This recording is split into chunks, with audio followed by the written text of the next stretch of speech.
Welcome to Immigration Quicktake. This is Ellie Rutledge with the American Immigration Lawyers Association.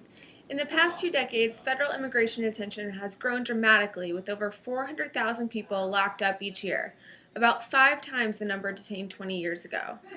Recently, AILA filed 2 briefs requesting that Attorney General Eric Holder make good on his promise of fairness and sensible immigration enforcement by adopting a comprehensive, rational immigration detention policy.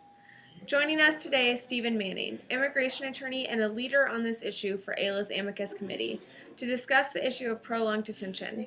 Stephen, thanks for joining me. What is AILA asking for in these briefs? What AILA has asked the Attorney General to do is to take, either through certification or for it as an original decision, to issue a decision that would resolve 2 different questions. One is the issue of prolonged detention, where individuals are being detained too long in the immigration system, and so their detention is no longer related to a legitimate immigration purpose. And the second issue is to think about alternatives to detention, that we could get a national policy, a new interpretation of the law, where the Attorney General would say, we don't need to put all of these people actually behind bars, that many of these individuals pose no threat to our national security. Many of these individuals are not flight risks. And what we can do instead is we can authorize them to be in the community under an alternative detention program. Why do these policy changes need to be made? Because the immigrant detention system is a disaster, because we spend more than $2 billion each year in detaining people unnecessarily, because we've detained 400,000 people each year, and I would say most, if not the majority of those individuals, do not need to be in detention.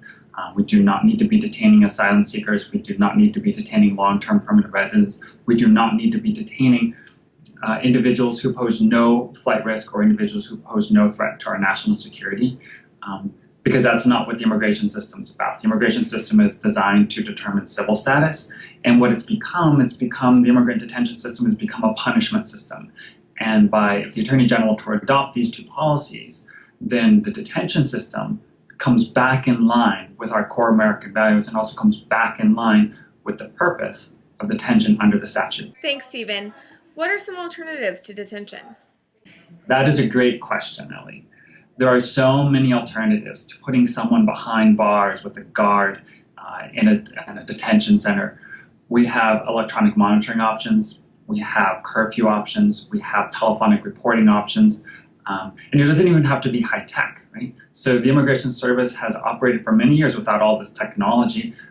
You could ask someone to appear daily at an immigration office until they're able to build that trust or that credibility to minimize flight risk.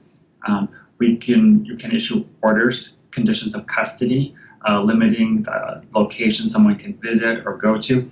All of those are options. And in private studies, or studies even funded by the government, have demonstrated that under an intense supervision appearance program, those individuals actually comply. Those individuals comply at very high rates, and so that at a cost much less than the detention system, both in actual dollars and in the human costs. We've seen some news about actions being taken in the Pacific Northwest to draw attention to detentions.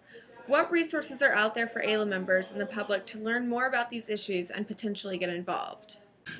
There are a lot of individuals working on this. The first is, if you're an AILA member, you can go to aila.org/detention, and there'll be a list of resources there on Infonet, different links.